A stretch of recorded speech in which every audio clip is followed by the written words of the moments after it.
السلام عليكم ورحمة الله وبركاته. الحمد لله الذي أرسل رسوله بالهدى ودين الحق.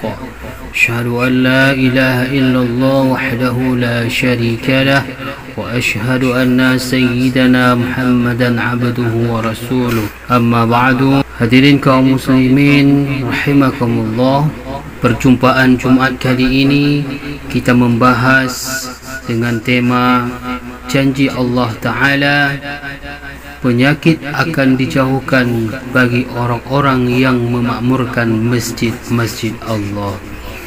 Hadirin rahimakumullah, dalam kitab Fadilah Kemakmuran Masjid dari Anas bin Malik radhiyallahu anhu, Rasulullah sallallahu alaihi wasallam bersabda yang maknanya, sesungguhnya apabila Allah Ta'ala menurunkan penyakit dari langit kepada penduduk bumi, maka Allah menjauhkan penyakit itu dari orang-orang yang meramaikan atau yang memakmurkan masjid.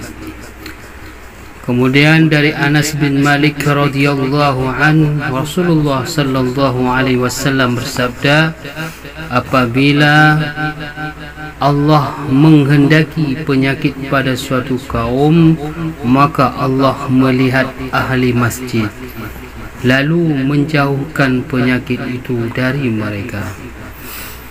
Hadirin rahimakumullah, dari sahabat Anas bin Malik radhiyallahu anhu berkata, aku mendengar Rasulullah sallallahu alaihi wasallam bersabda, Allah Azza wa Jalla berfirman, sesungguhnya aku bermaksud menurunkan azab kepada penduduk bumi, maka apabila aku melihat orang-orang yang meramaikan rumah-rumahku, yang saling mencintai karena aku, dan orang-orang yang memohon ampunan padaku, maka aku jauhkan azab itu dari mereka. Riwayat Al-Baihaqi, Su'ab Al-Iman, sahabat Anas bin Malik radhiyallahu anhu berkata, Rasulullah sallallahu alaihi wasallam bersabda, apabila penyakit diturunkan dari langit, maka dijauhkan dari orang-orang yang meramaikan atau yang memakmurkan masjid. Al-Imam Al-Sa'bi, ulama salaf dari generasi tabi'in, berkata, mereka para sahabat apabila ketakutan tentang sesuatu maka mendatangi masjid.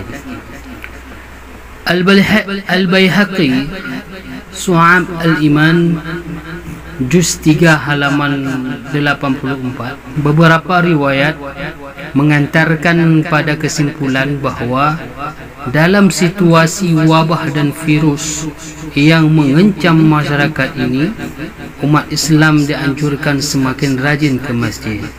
Maka bukan meninggalkan masjid kecuali bagi orang-orang yang terkena penyakit menular, maka tidak boleh ke masjid.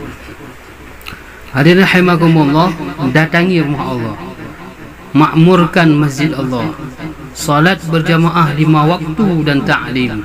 InsyaAllah tamu pasti dijaga oleh tuan rumahnya. Hadirin rahimakumullah, inilah barangkali kajian kita pada pertemuan kali ini, yang insyaAllah Allah Subhanahu wa Ta'ala akan terus melindungi kita dengan janji-janji Allah Ta'ala akan menjauhkan bagi orang-orang yang memakmurkan masjid-masjid Allah Subhanahu wa Ta'ala. Mudah-mudahan kita semua senantiasa hati terpaut kepada masjid dan terus kita akan memakmurkan masjid-masjid Allah Subhanahu wa Ta'ala. Barakallahu li wa lakum fil Qur'anil azim, wa nafa'ani wa iyyakum bima fihi minal ayati wa zikril hakim, wa taqabbala minni wa minkum tilawatahu innahu huwas samiul basir.